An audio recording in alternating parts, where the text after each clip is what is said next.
Ce soir, on va vous parler de serverless et principalement autour d'Airbus et des architectures qu'on a mis en place chez eux. Donc d'abord, je vais me présenter pour ceux qui ne me connaissent pas.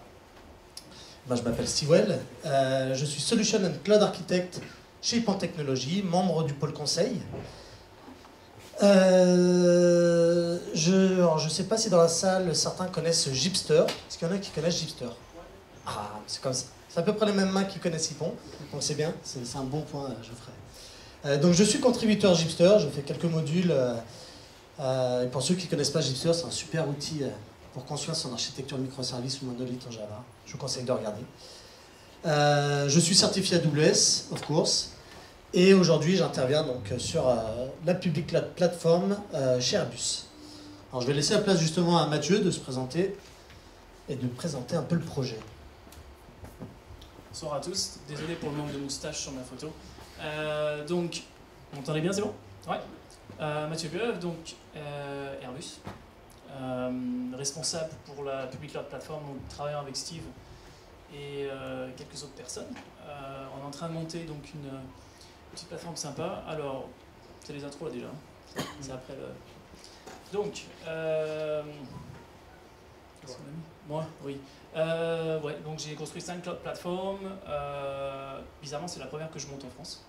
On a un peu de retard sur le cloud en France, donc à l'étranger avant, dans les grosses boîtes. J'ai commencé le DevOps avant que ça avait un nom, donc du Puppet au début, il y a d'autres choses avant, CF Engine, etc. Donc l'automatisation avec la qualité, les tests, ces choses-là. On avait mis non-official beta tester, effectivement. J'ai mis les mains dans Amazon à l'époque où il y avait peut-être encore une dizaine de services dans la console. Et à l'époque, il y avait des trucs assez funky qui se passaient. Donc on pensait que, je sais pas, CloudFormation par exemple, on lançait les stacks et c'était pas toujours la même chose qui se passait. Des trucs assez intéressants. On trouve encore des bugs dans Amazon aujourd'hui. Est-ce qu'il y a des gens qui ont trouvé des bugs dans Amazon aujourd'hui déjà? Juste pour savoir un petit peu dans la salle. Non? Bon, d'accord. La AWS Academy. Ouais, bah nous on en trouve chez Airbus, je pense qu'on pousse un peu les limites parce qu'on en trouve pas mal. On en trouve pas mal. Ouais. Public Cloud Platform. Notre équipe, on est Airbus Group. On n'est pas Airbus commercial, on ne fait pas que les avions. On est en train de construire une plateforme en fait, pour l'ensemble d'Airbus. Donc c'est-à-dire qu'on couvre à la fois donc, les avions, les hélicos et Defense and Space, donc tout ce qui est satellite, armement, avec des contraintes quand même assez intéressantes qui sont vraiment propres à Airbus. J'avais monté une plateforme cloud pour le gouvernement australien il y a 1 an et demi, et même un gouvernement avait moins de contraintes que les contraintes qu'on a à Airbus. Donc d'un point de vue engineering, c'est des challenges qu'on ne rencontre pas partout, honnêtement. Avec, donc d'un point de vue sécurité et d'un point de vue volume, parce que vous dites bien qu'Airbus c'est pas la petite PME, il n'y a pas 3 applis qui tombent sur un serveur dans un placard, donc on a des contraintes assez intéressantes en termes de volume, en termes de disponibilité et en termes de sécurité. Nos données sont critiques parce que forcément les gouvernements nous font confiance, notamment pour tout ce qui est militaire, on a des licences, etc. Donc, vous imaginez bien Airbus qui a toujours eu ses propres data centers sur son site. On est à Toulouse, vous savez tous la taille du site, ou des sites. Pour eux, ils ne sont même pas passés du modèle data center à un modèle hébergé. Ils sont passés directement du modèle data center au modèle cloud. D'un point de vue humain, mais aussi technique, les challenges et au niveau de l'éducation, c'est assez intéressant. Donc pour tout ce qui est sécurité des données, on entend souvent dans Airbus, ah mais Amazon, je suis là pour acheter des t-shirts, qu'est-ce qui me dit que mes données vont être sûres, c'est le public cloud, c'est ouvert sur l'internet, etc. Donc on passe notre temps à démystifier, en même temps que de monter une plateforme qui je pense est assez sexy. On est parti sur un modèle serverless. Aujourd'hui, forcément c'est limité pour serverless, donc je prêche des convaincus. Mais pour des applications, si on veut de la haute dispo, économiser les coûts, et un truc qui est scalable, donc comment on dit ce qu'elle est Mise à l'échelle. Mise à l'échelle, merci. C'était mon moment Jean-Claude Van Damme. Donc, mise à l'échelle, serverless, il y a pas. Bon, il y a des contraintes quand même que Steve abordera. Mais nous, on est parti d'emblée sur serverless en Python. Parce que pour ceux qui connaissent Amazon, je spoil. Parce que Python, c'est le langage de prédilection quand on fait de l'Amazon. Le premier SDK, c'était Boto, donc est écrit en Python. Tous les langages, tous les services, les fonctions natives d'Amazon sortent d'abord sur Python, sur Boto. Voilà, donc je vais laisser Steve faire la présentation et rentrer dans les détails. Si vous voulez en savoir plus sur ce qu'on fait, n'hésitez pas à venir me parler. Il y a plein de choses que je ne peux pas dire en public, surtout qu'en plus maintenant c'est sur YouTube. Donc peut-être en face à face, je pourrais vous en dire un peu plus sur ce qu'on fait. On verra après plus tard, mais encore une fois, par rapport à l'image que certains avaient d'Airbus, peut-être quand je discutais avec les gens, et que je leur dis ce qu'on fait aujourd'hui, ils sont assez surpris. Ils se disent, mais Airbus c'est le Moyen-Âge, vous avez des serveurs du métal, ça ne bouge pas. Et quand on voit ce qu'on fait aujourd'hui, les gens sont en général assez étonnés. Donc je laisse Steve présenter, il va vous en dire plus sur ce qu'on a découvert. Merci. Merci Mathieu pour ce témoignage. Le sujet de ce meet-up, justement, ça sera de se baser un peu sur l'expérience qu'on a eue lors de la construction, de la mise en place de l'architecture serverless sur cette public cloud plateforme. Donc je vais plutôt aborder des thèmes et des notions qui en fait généralement sont mal comprises quand on veut se lancer dans le serverless, ou du moins parfois on fait certaines erreurs. Alors, je ne sais pas, est-ce que tout le monde connaît le serverless ici? Petit sondage rapide. Bon, au moins déjà voilà. Bon alors les premiers slides, ça sera pour tous ceux qui ne connaissent pas. Alors le serverless, si on s'y connaît un peu en anglais, c'est facile, on va se dire, bon, il n'y a pas de serveur. Bon, d'accord. Jusque-là, on peut s'arrêter à là. Mais ça va même encore plus loin. C'est qu'on n'a même pas du tout de notion de serveur. On n'a même pas du tout de notion d'infrastructure. On ne va pas avoir besoin de provisionner d'infrastructure. On ne va pas avoir besoin de racker des serveurs, d'installer des OS, de provisionner des types d'instances avec du CPU. Toutes ces notions-là, on ne les gère pas. On va vraiment pouvoir avoir un focus sur notre code métier, et pouvoir délivrer du service. Il y a aussi une nouvelle notion qu'on a vue avec le serverless. Alors on connaissait déjà le pay-as-you-go dans les public cloud providers, où en fait on paye vraiment que ce que l'on consomme, donc on provisionne une instance, on paye, on arrête l'instance, on arrête de payer. Généralement, c'est à l'heure. Bon, maintenant il y a des nouveaux providers qui commencent à lancer à la minute, etc. Le serverless, ça c'est une milliseconde, une centième de milliseconde. Donc c'est vraiment optimisé sur le temps d'exécution. On va vraiment payer que les exécutions de notre code. Si jamais notre fonction n'est pas appelée, n'est pas exécutée, on ne paye pas. Et alors aujourd'hui, il y a plusieurs notions dans le serverless. Il y a différents aspects. Moi j'appelle ça le BAS. Tout ce qui est backend as a service. Aujourd'hui, ce n'est pas forcément le sujet. Là, je vais surtout faire un focus sur ce qu'on appelle le FAS, Function as a Service. Donc c'est vraiment déployer rapidement des fonctions avec une mise à l'échelle automatique. Autre point très important, je vais revenir un peu tout au long de la présentation, et que c'est souvent même un des points les moins bien compris, c'est que c'est basé sur de l'événementiel. Le serverless est une technologie asynchrone basée sur de l'événementiel. Alors, pour ceux qui commencent à lire quelques articles, qui voient quelques confs, il y a même un an, généralement, on comparait tout le temps le serverless avec le monde des bisounours, des licornes, des étoiles, etc., les paillettes. Mais le problème, c'est que quand on commence à vouloir quitter un peu le monde des Hello World et qu'on veut faire des projets industriels d'entreprise sur du serverless, généralement, c'est un peu la désillusion parce qu'on va avoir des process, des méthodologies qui ne sont pas forcément traitées dans le serverless, enfin, du moins qu'il n'était pas forcément à l'époque et sur tous les providers.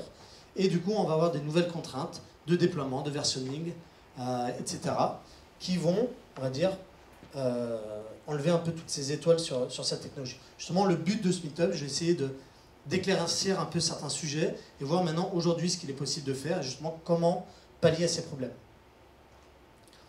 Alors, si aujourd'hui, je parle de faire un monolithe en serverless, généralement, je crois que dans la salle, j'ai vu quelques têtes qui étaient comme ça. Il y en a même un, j'ai vu là-bas qui sortait la corde pour se pendre. certains penseront que c'est une aberration complète. Voilà, serverless, je pense fonction, j'entends même des fois parler microservice à l'extrême, je veux ma fonction isolée, déployée, qui va se mettre à l'échelle automatiquement. Alors maintenant, laissez-moi un peu vous expliquer. Si on prend un monolithe basique, Java, hein, c'est le langage que je connais peut-être le mieux avec le Python, structure basique, hein, je ne vais pas détailler, on a notre modèle en couche, une couche d'accès aux données avec un ORM, généralement on va prendre Hibernate, une couche de service pour la couche métier, nos ressources, donc tout ce qui est exposition de notre API REST, et allez, on fait un peu de sécurité, on est bon, on va avoir une couche authentication et d'autorisation, gestion des users, des rôles, etc. Maintenant, si on essaye de transcrire un peu l'API qu'on avait avec, là c'est une gestion d'utilisateur relativement basique, en serverless, il y en a beaucoup, on va dire, avec peu d'expérience, qui vont se dire, ok, chacune de mes fonctions est isolée, je vais créer des repo guides différents, avoir des process de déploiement différents, etc. Et donc, je vais vraiment avoir 3 silos bien distincts, avec aucune communication, avec aucun partage de code, duplication de code, etc. Mais j'ai, on va dire, ma function as a service, isolée, scalable, etc. Maintenant, si on reprend un peu la définition même du serverless, bon, je vais vous éviter la lecture, hein, et vous synthétiser ça rapidement, c'est que c'est un service d'infrastructure. En rien, le serverless, le FaaS, est un framework où doit impacter votre architecture, votre design. D'accord? C'est juste un outil qui va permettre de se plugger sur votre projet et qui va fournir des fonctionnalités de mise à l'échelle automatique, de pay-as-you-go, etc. Du coup, si on reprend un peu notre modèle, aujourd'hui, rien ne nous empêche d'avoir un projet Git unique, d'accord, avec notre structure un peu comme on voyait en Java, avec notre séparation en différentes couches. Et derrière, on va plugger tout ce qui est FaaS, toute la partie serverless, sur les différents handlers, sur les différents endpoints, qui sont simplement des fonctions qu'on va binder, et ainsi, on va pouvoir gagner de la qualité de code, avoir vraiment une stratégie de test homogène sur tout un projet, et retrouver vraiment tous les avantages d'une architecture monolithe. On peut très bien arriver derrière, donc là, je présente le monolithe, mais avoir vraiment une vision microservice, pas microservice comme on voyait isolé, mais vraiment dans, on va dire, les bonnes pratiques du microservice avec les bounding contexts, etc. Donc on peut vraiment avoir des notions d'architecture, on va dire, basiques, et les appliquer au serverless.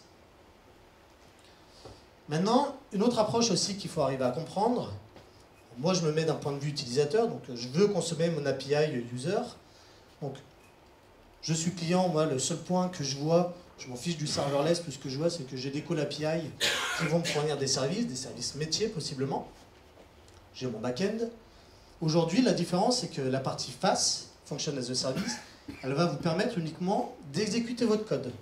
Il faudra faire appel à un autre service, donc là on est chez AWS, ça va s'appeler API Gateway, pour, on va dire, proxifier, déclarer notre API et faire le lien avec notre fonction. Comme je disais, c'est sur de l'événementiel, donc c'est l'API Gateway qui va générer l'événement pour invoquer vos fonctions.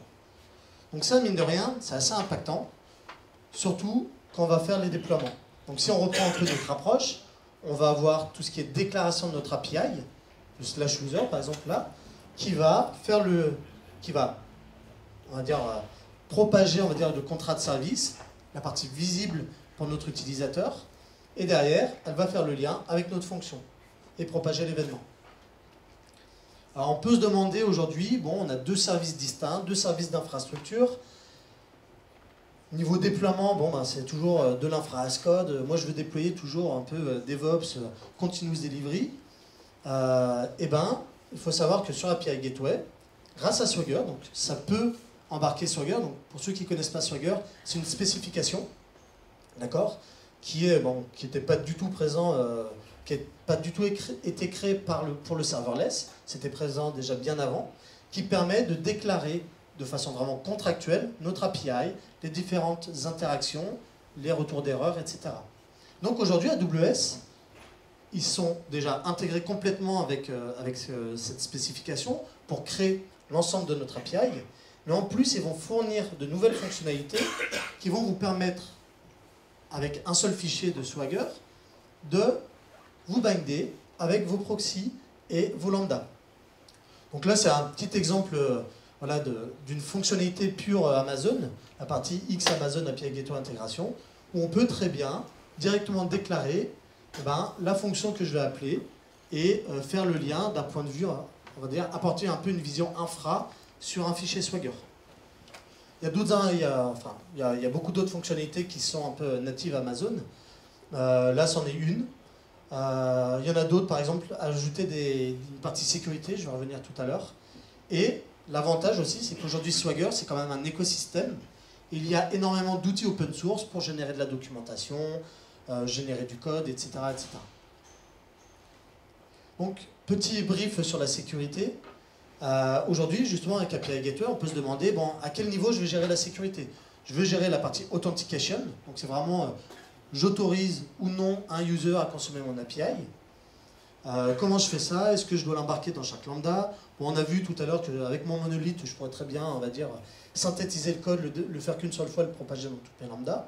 Aujourd'hui, il faut savoir qu'API Gateway propose des services natifs pour faire ça. Alors, il y a 4 types d'autoriseurs.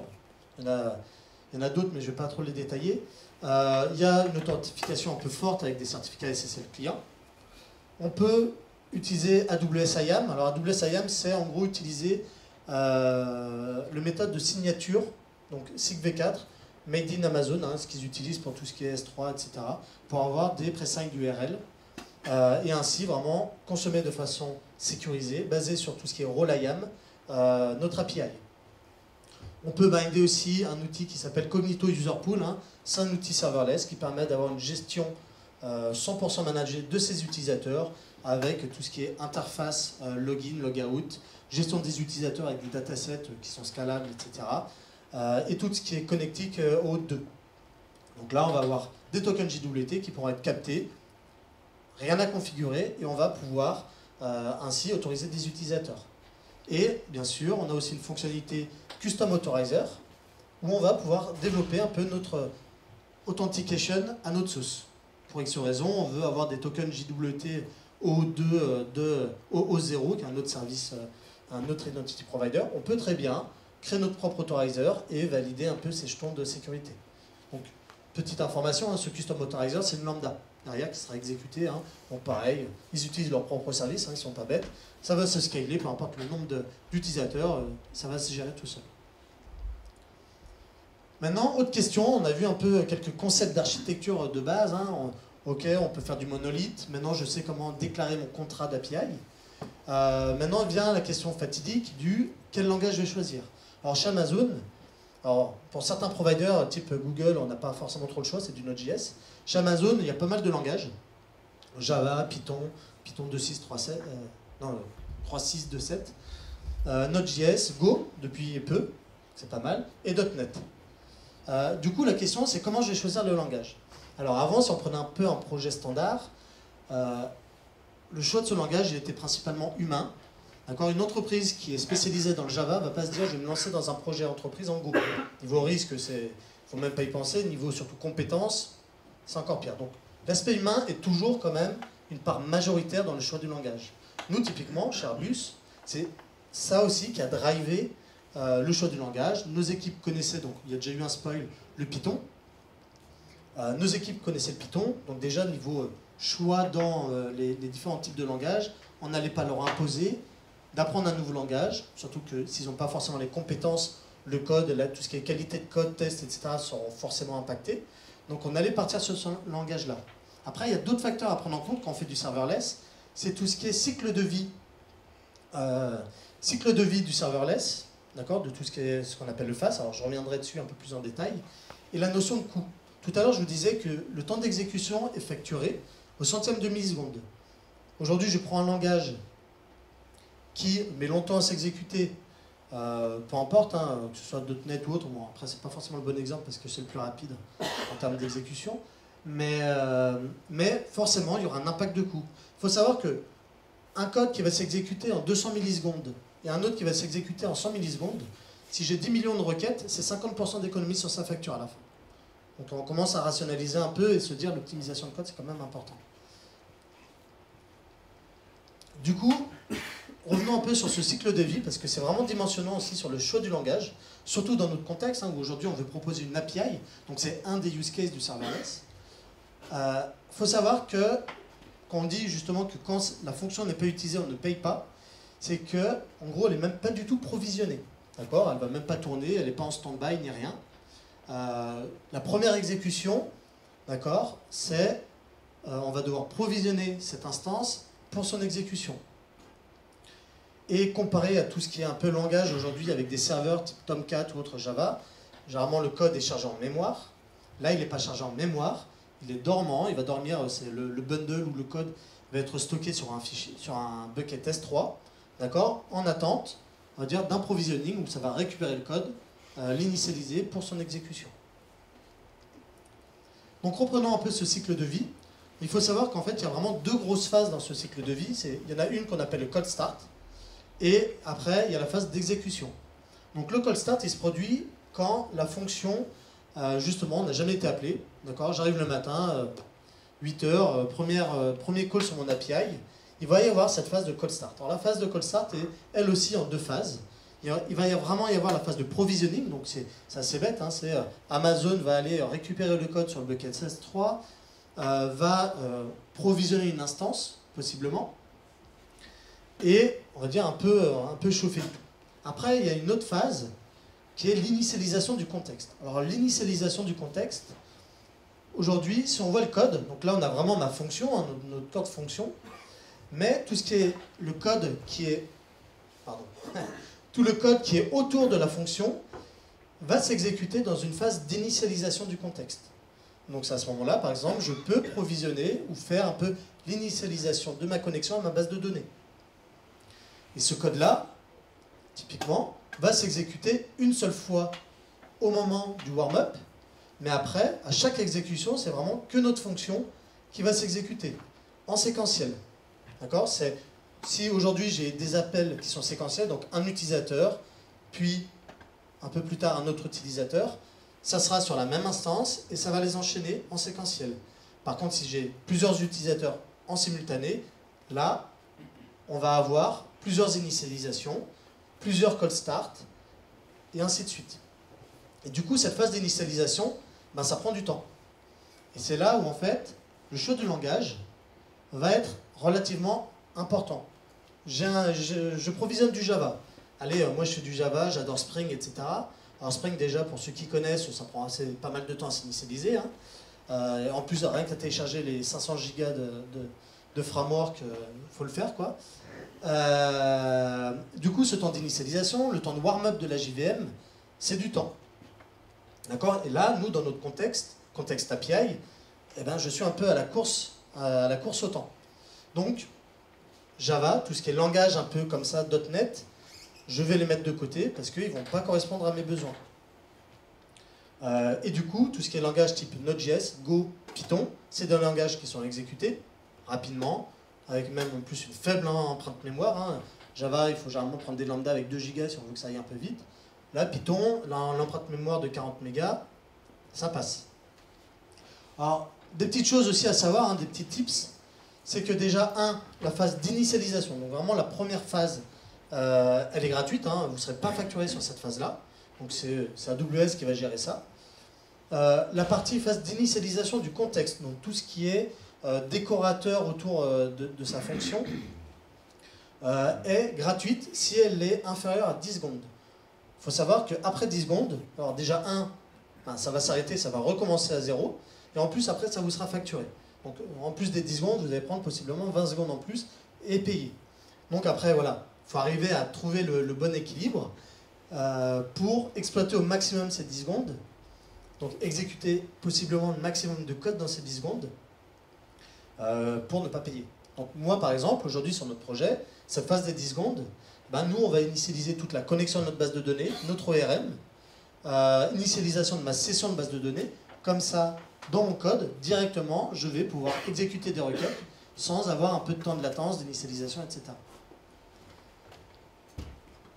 Autre point important, c'est que la phase de call start ne fait pas partie du timeout. Alors, il faut savoir qu'une fonction fast, c'est limité à 5 minutes sur Amazon, Google aussi, et un peu tous les autres providers pareils. et que dans ces 5 minutes-là, c'est vraiment sur la phase d'exécution de votre fonction. Tout le, on va dire, tout le contexte autour ne sera pas part de ce timeout. Et comme je disais, hein, donc, là c'est vraiment important, donc déjà optimiser votre code, et tout ce qui est optimisation des dépendances et de la taille du package, donc par exemple zipper le package, les dépendances, bien choisir ses dépendances, hein, je ne vais pas tirer un Spring, le Spring Framework dans sa version intégrale, parce que si le package fait 500 mégas, il prendra forcément plus de temps au moment du cold start qu'un package qui fait 40 mégas. Et autre petite information, c'est qu'aujourd'hui les lambdas, on peut les lancer directement dans un VPC.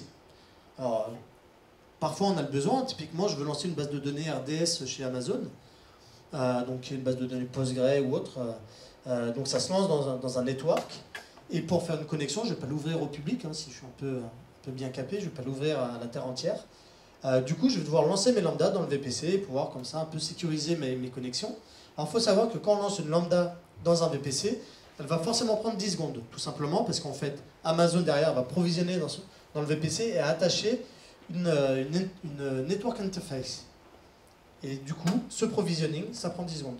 Donc c'est pour ça, il y a différents facteurs.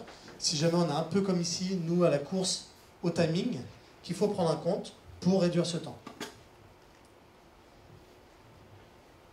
Après, d'autres petits tips aussi, c'est qu'aujourd'hui, comme je disais, c'était séquentiel, d'accord ? Les exécutions sont séquentielles, donc il faut penser on va dire, à certaines notions. Alors, quand on va dire, quand on code, on a un peu l'habitude, généralement on y pense, par exemple, la clôture de nos ressources. La clôture de nos ressources, par exemple, j'initialise une connexion HTTP. En Java, par exemple, on peut le faire avec des try-catch, et avoir une clôture automatique. Et pour les personnes qui veulent le faire un peu en façon standard, un peu old school pour ne pas avoir de dépendance et optimiser son code, si j'oublie de clôturer ma connexion, à chaque fois en fait elle va se maintenir. Elle va se maintenir ouverte, elle ne va jamais se déprovisionner. Ça ne va pas se fermer comme ça juste parce que le code il est arrêté. Et du coup on peut très vite arriver à surcharger, on va dire, les serveurs distants. Pareil, il y a certaines bases de données qui ne sont pas du tout optimisées pour le serverless. Cassandra, typiquement, on est obligé d'avoir un pool de connexion. Là, quand on a la mise à l'échelle automatique, on ne peut pas gérer un contexte d'exécution global à toutes nos instances. À chaque fois, à chaque instance, à chaque parallélisation, il va y avoir des pools d'exécution et du coup, on va dire, on ne rentre pas du tout dans les bonnes pratiques Cassandra, etc. Et aussi penser que chaque exécution, on ne sait jamais quand est-ce que, on va dire, mon instance, alors, généralement l'instance, elle se shutdown au bout de 3 heures d'inactivité. Du coup, il faut bien penser que chaque exécution de code est stateless. On ne va pas se mettre à se dire j'exécute un code qui va sauvegarder un fichier sur ma lambda. Enfin, en gros, c'est du Docker qui est exécuté derrière. Je ne vais pas sauvegarder des fichiers et m'amuser à les récupérer sur chaque exécution. C'est pas fait pour ça. Il y a des tricks, hein. Aujourd'hui, il y a vraiment des tricks pour arriver à pallier à ça. J'ai vu des retours d'expérience où la personne faisait ça, mais c'est pas du tout serverless, c'est pas fait pour ça. Pareil, hein, le cold start, on peut l'éviter. Hein. Il y a des tricks qu'on voit sur plein de sites internet qui va pinguer en gros un peu nos instances pour les maintenir à chaud. Après, moi, ma vision là-dessus, c'est qu'à partir du moment où je n'utilise pas le service de façon nominale et que je suis obligé d'avoir un petit hack qui va les maintenir à jour, et encore, maintenir à jour toutes mes lambdas, c'est moi qui vais définir le nombre, donc je vais forcément, on va dire, pas correspondre un peu au modèle standard, donc pas utiliser de service. Et là, dans ce cas-là, d'autres architectures type Docker avec du Kubernetes, ça fera très bien l'affaire. Maintenant, passons, ok, on a vu le code, bon, je vais déployer mon code, c'est génial. Maintenant, autre aspect à prendre en compte, c'est la partie packaging. Il faut prendre en compte, alors Python, justement nous, un point important, c'est que Python, typiquement, a besoin de librairies dépendantes du système. C'est-à-dire que moi, j'ai mon Mac, je vais installer mon petit package Python, mon projet Python, je vais installer toutes les librairies que j'ai besoin. Elles seront spécifiques à macOS. D'accord ? Si je lance sur du Linux, ça sera encore d'autres librairies. Alors, quand je veux packager mes librairies, builder mon zip sur mon Mac et l'envoyer sur Lambda, ça ne va pas s'exécuter. Alors, ça dépend bien sûr des dépendances que je veux avoir, hein, mais typiquement, je prends l'exemple, je fais du Postgre. Postgre va avoir besoin de certaines librairies en C. Si je build mon package sur mon Mac et que je l'envoie, ça ne va pas marcher. On aura une belle erreur et ça ne va pas trouver la dépendance, etc. Du coup, une des solutions aujourd'hui, Docker et mon ami, hein, je suis même formateur Docker, donc je suis assez fan de cette approche, il y a libci, d'ailleurs Mathieu Debieuvre ici avait participé à la création de ces Docker, si je me souviens. Non, j'ai rajouté le support pour Python 2.7. Bon. Participer à la création de ces supports. libCI fournit des Docker un peu typés Amazon, avec toutes les dépendances Amazon, les mêmes versions, on va dire, un peu de Docker et enfin, toutes les bases d'images Docker, pour pouvoir builder simplement notre package, notre fichier zip avec nos dépendances. Donc là, tout simplement, ça c'est un exemple de code où je vais donc lever un Docker, c'est fait pour ça, et à l'intérieur du Docker, pouvoir exécuter toute la phase de clean, de build, téléchargement tout ce qui est requirements, pour être sûr que c'est bon, j'ai récupéré les bonnes dépendances qui sont validées par Amazon, avec tous les packages Amazon. Il y a même ici tout ce qui est repository pour tout ce qui est toutes les installations de packages Amazon. Et je sais que c'est tamponné pour être déployé sur des lambda Amazon. Donc à peu près toutes les versions, hein. Là c'est Python 3.6. Vous retrouverez sur LambCI, donc c'est un projet GitHub, hein. Il y a Node.js, Go, etc. Autre point important à savoir, donc déjà bien, je l'ai dit tout à l'heure, optimiser un peu la taille du package, pensez à l'archivage en .zip, hein, c'est toujours ça de gagner. Et aussi que le nom du bundle doit être unique. Des fois, nous, un premier retour d'expérience, c'était j'envoyais toujours un nom qui s'appelait bundle.zip, et des fois je m'apercevais que c'était pas forcément pris en compte. Tout simplement, Amazon derrière va faire du hash, et va voir un peu la détection, les changements des packages. Si jamais il n'y a pas forcément de changement, il ne va pas forcément le déployer, il va aussi se baser sur le nom. Du coup, une des techniques, c'est je rajoute le petit hash dans le nom, comme ça, je me garantis que le nom change par rapport au contenu du package. Bon, maintenant j'ai commencé à packager, bon, j'ai fait mon projet, j'ai packagé en .zip, j'ai mes dépendances, c'est génial. Parlons un peu DevOps. Aujourd'hui, comment je déploie mon infrastructure et comment je déploie tout mon projet. Alors il y a vraiment énormément d'outils qui sont mis à votre disposition, qui peuvent vous faciliter la vie. Alors il y a des outils un peu open source type Gordon, Serverless, Terraform, j'en passe et des meilleurs, il y en a des tonnes, hein, franchement, pour les différents providers. Ils ont tous leurs avantages et inconvénients. Serverless, par exemple, c'est un très bon langage, enfin, très bon framework, qui permet d'être multi-provider, etc., mais qui a une approche vraiment très typée infrastructure. Aujourd'hui, moi je le rappelle, moi ce qui m'importe c'est la vision customer, d'accord? C'est la vision API. Et du coup, typiquement, nativement, Serverless ne va pas permettre d'importer son fichier Swagger, donc il y a des plugins pour faire ça. Et comme je vous l'ai dit, moi j'aime pas forcément installer des plugins. Terraform, c'est pareil, c'est un outil qui est génial, hein. Moi je m'en sers tous les jours, on s'en sert même encore aujourd'hui, pour déployer une infrastructure. C'est vraiment typé infrastructure, c'est fait pour ça. Par contre, dès qu'on veut faire du FAS avec une API dessus, ça devient assez vite un cauchemar. Pour faire les gates, gérer tout ce qui est HTTP status, etc. D'autant plus que pareil, c'est pas compatible avec Swagger. Et aujourd'hui, moi ce qui fait foi pour mes utilisateurs, c'est mon contrat. Et après, il y a les deux outils purs Amazon, hein, donc quitte à faire de l'Amazon, il faut toujours utiliser Amazon. D'autant plus qu'aujourd'hui, les services Amazon, ils évoluent tellement vite que même déjà, les services CloudFormation et Mitsam n'arrivent pas à suivre la marche. Alors, il ne faut même pas imaginer les outils open source, qui eux encore, c'est sur la bonne volonté des gens, donc c'est eux qui vont implémenter, possiblement avec des bugs, etc. CloudFormation, aujourd'hui, n'a pas encore toutes les fonctionnalités. Quand on commence à vraiment creuser, il y a certaines fonctionnalités qui ne prennent pas encore en compte par rapport à des nouveautés sur les services. Donc, voilà. La partie SAM, c'est Serverless Application Model, donc c'est un peu une surcouche à CloudFormation qui est là pour simplifier tout ce qui est déclaration de son infrastructure serverless. Donc là, nous, le choix, au début, sincèrement, on était parti sur SAM, parce que c'est plus simple, hein. C'est en gros, en deux déclarations, on peut faire la déclaration de notre lambda et un peu tout le contexte et le binding avec notre API. Mais en CloudFormation, c'est un peu plus de 5 ressources pour faire à peu près la même chose. Donc c'est déjà un peu plus verbeux. Donc on est parti sur SAM. Alors, donc, je redis un peu ça, c'est... on verra tout à l'heure justement dans les points et dans les limites justement qui nous a fait revenir sur CloudFormation. Il fallait donc bien prendre en compte déjà l'architecture de notre projet. Donc là, bon, aujourd'hui, nous, on a à peu près 90 fonctions, hein, donc... Au début, avec 30 fonctions, sincèrement, SAM, ça marchait top moumoute, c'était génial, pas beaucoup de code, ça a tout se déployé assez rapidement. Mais dès qu'on est arrivé à un certain seuil de ressources, il faut savoir qu'Amazon a deux limites. Déjà, au niveau d'un template CloudFormation, SAM, enfin, même notion, on est limité au nombre de ressources qui sont créées par template. D'accord? Du coup, là, pour une fonction, pour vraiment une fonction, donc par exemple, le slash user, il va y avoir 5 ressources qui seront créées, donc ça monte assez vite. Et là, typiquement, on avait atteint la limite. Alors, une des solutions pour contrer ça, c'est d'utiliser ce qu'on appelle les nested stacks chez Amazon. C'est un peu des sous-templates, et derrière, on fait des imports de ce template-là pour, justement, masquer complètement le nombre de ressources et arriver à pallier à ce problème.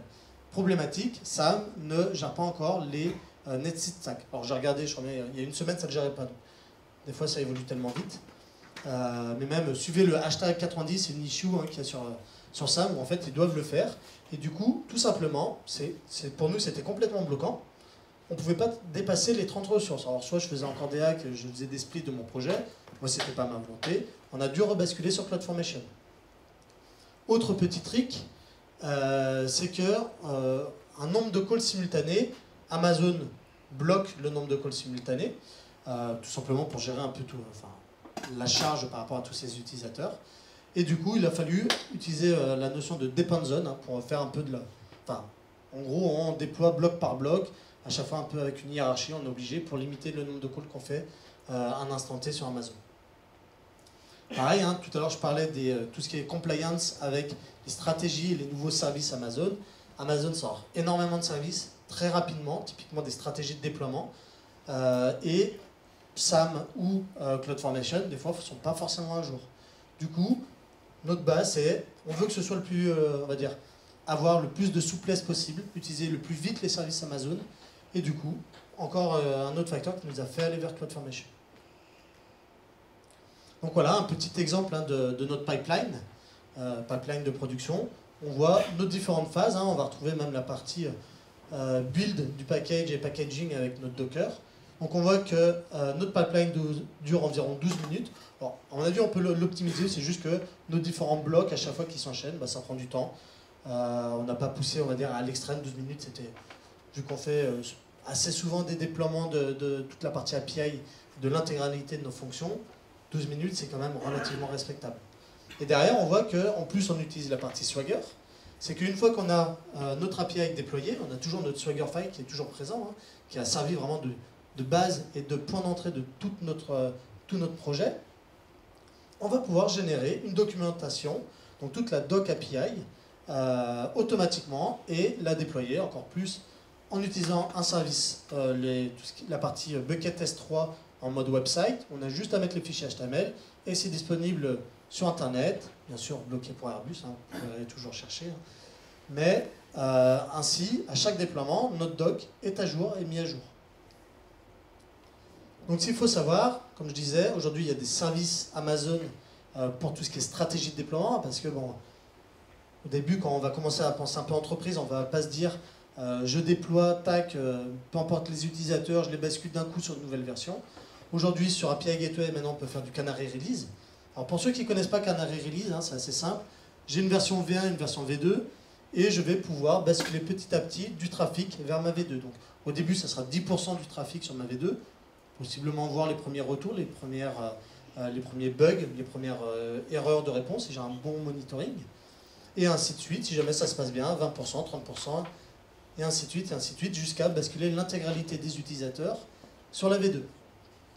Pareil, au niveau des functions, donc là vraiment pure lambda, ils ont intégré déjà on peut faire du versionning de nos fonctions, et 2, avec les tags, on peut, donc c'est du natural blue-green, donc là c'est pareil, les deux versions, donc on va dire A et B sont en ligne en même temps. Si B s'est bien déployé, il y a une bascule directe vers la nouvelle version. Maintenant, bon, on a déployé. Mon projet, je veux quand même avoir une belle supervision. Alors, qu'est-ce qui s'offre à nous pour faire ça? Eh bien, il y a deux outils. Pareil, Amazon. Bon, vous verrez, c'est quand même bien typé Amazon.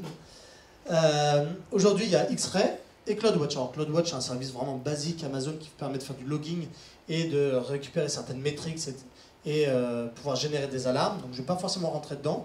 La partie intéressante, c'est X-Ray, qui est un service qui est apparu l'année dernière. qui va permettre vraiment de pouvoir timer un peu toutes les exécutions, avoir des métriques, mais vraiment orientées métier, orientées code. Donc savoir combien de temps ma requête va mettre pour s'exécuter, donc vraiment la partie connexion à ma base de données. Pouvoir tout simplement, moi je veux arriver à timer la phase de cold start, la phase d'exécution de mon code, et ainsi de suite. Pareil, si j'ai une communication entre différents services, on va pouvoir générer un peu une service map comme ça. Donc là, c'est pas celle d'Airbus, hein, c'était l'exemple de base X-Ray. Mais on peut même arriver à mettre des rules dans X-Ray pour dire, bah tiens, quand est-ce que ça se passe pas, et voir rapidement, en fait, à quel moment j'ai eu un plantage, ça s'est mal passé, une insertion DynamoDB, etc. Pareil, je disais tout à l'heure, je veux arriver à faire de la trace, vraiment avoir certain temps d'exécution. Donc là, facilement avec X-Ray, en nativement, hein, c'est nativement dans Lambda, on a juste, j'en mets une case à cocher et un petit droit à mettre dans le droit d'exécution, et c'est activé pour avoir ce graphique-là. Après, on peut même le binder à certaines librairies, il y a un super SDK. Mais là, on voit que, typiquement, on retrouve un peu notre phase de call start. C'est que là, l'espace qui est là, c'est vraiment la phase de provisioning. Provisioning de mon instance. On retrouve la phase d'initialisation de mon contexte, donc là on voit même le temps d'initialisation. Et la phase d'exécution, donc là qu'est-ce que je fais hein, c'est mon code, il va faire un put d'un objet sur S3. Donc là, X-Ray est compatible nativement avec Boto 3. Donc là, vu que on utilise Boto 3 nativement, j'envoie la phase, le put est timé, et je sais son temps d'exécution. Et après là, j'ai vraiment le temps qui va être facturé. D'accord? Alors, comme ça, on peut dire, bon, déjà, c'est des belles métriques, mais derrière, on peut même pousser un peu le vice un peu plus loin et se dire que, au moment de la phase d'exécution de mes tests d'intégration, je vais pouvoir récupérer toutes ces métriques, les comparer à l'ancien code et calculer instantanément l'impact de mon code sur ma facture. Typiquement, entre la précédente et la suivante, si je passe de 623 millisecondes à 1 seconde, je peux tout de suite savoir que ça va me coûter plus cher. Et si je prends un nombre de requêtes, par exemple 1 million de requêtes, je peux tout de suite savoir, à la fin du mois, je vais avoir une augmentation de tant de pourcents de ma facture juste sur cette fonction. Et ainsi de suite. On peut vraiment pousser les vis à l'extrême pour optimiser même notre facture, optimiser nos coûts. Du coup, au niveau Airbus, bon, je l'ai un peu, tout au long, j'en ai un peu parlé. Nous, on est parti sur CloudFormation pour les raisons, tout simplement que quand on est dans un projet d'entreprise, 90 fonctions, croyez-moi, pour en avoir fait des API, c'est rien du tout. Hein, ça. Enfin, un projet de base, on atteint facilement les 200 contrats REST. Donc voilà, là on n'avait pas le choix, aujourd'hui il n'y a pas de framework qui pouvait nous aider là-dessus. Python 3.6, hein, tout simplement, aspect humain, et pourquoi pas le 2.7, c'est que le 2.7 est maintenant annoncé comme deprecated. Le CICD, tout ce qui est donc test, déploiement, c'est 12 minutes à chaque fois qu'on push, donc avec bien sûr process Git flow sur un seul projet Git grâce à notre super architecture monolithe, prend 12 minutes pour déployer et mettre la doc à jour, etc. en ligne. Et aujourd'hui, notre call start est d'environ 2 secondes, parce que nous, justement, on a des contraintes de lancer ça dans un VPC. Alors, call start, c'est plus la phase d'initialisation. Mais on prend les 10 secondes, bien sûr, du je bind tout ce qui est interface de network, parce qu'on est obligé de lancer dans un VPC. Là, c'est plus des contraintes de sécurité. Donc la conclusion, alors être ou ne pas être un peu serverless, est-ce qu'on a fait le bon choix d'aller vers le serverless? Alors aujourd'hui, l'aspect humain, comme disait Mathieu tout à l'heure, c'est que nous, le premier aspect, c'est que, on n'avait pas forcément de compétences Ops, et on ne voulait pas forcément avoir des compétences Ops, vraiment pure SysOps, gérer un orchestrateur, gérer des patching systems, etc. On voulait déployer rapidement, on voulait mettre à disposition du métier rapidement à nos utilisateurs. Du coup, c'était vraiment un choix stratégique. Après, comme je disais, c'est une technologie asynchrone. Expérience utilisateur, si je fais une solution SaaS où j'ai des millions d'utilisateurs, ceux qui se prennent des cold start, qui vont se prendre possiblement du 10 secondes de démarrage, généralement, les gens ils vont vite partir de votre solution. Donc je vous dirais, si je suis dans une solution SaaS avec beaucoup d'utilisateurs, je ne prendrai pas forcément cette solution. Après, il y a des méthodes, hein, comme je disais, le petit hack. Alors pour ceux qui connaissent eCloud Guru, qui est un super serveur, un super site avec des experts en AWS, avec des super formations, ils sont en full serverless. Donc ils font de la lambda, ils font tout. Et si on regarde, bon, on voit qu'il y a des petites lenteurs. Par contre, eux, ils utilisent ce hack justement pour approvisionner un peu un nombre d'instances lambda pour justement avoir des bons temps de réponse. Après, nous aujourd'hui, on va dire contexte Airbus, mettre 5-10 secondes à l'utilisateur pour l'exécution, on ne va pas proposer une API, il y a 50 millions d'utilisateurs qui ont vraiment besoin des temps de réponse. Là, déjà, pour passer tout ce qui est firewall, le proxy et tout ça, réseau Airbus, se connecter, généralement ils ont l'habitude, 10 secondes, c'est rien du tout. Donc nous, c'était vraiment le choix stratégique, le choix humain, pour optimiser au maximum, délivrer du métier, avoir des temps de réponse, avoir une mise à l'échelle automatique. Hein, demain, on n'a même pas besoin de se soucier de tout ce qui est la partie scalabilité. On peut rapidement avoir notre infrastructure en ligne et déployée. Du coup, merci beaucoup en tout cas de votre participation, d'être venu. J'espère que ce speech aura servi à quelque chose. Petit focus aujourd'hui pour Airbus, c'est qu'aujourd'hui, donc, sur cette belle, très beau projet de la Public Cloud Platform, Airbus recrute 3 profils. Je vais peut-être donner la main à Mathieu quand même.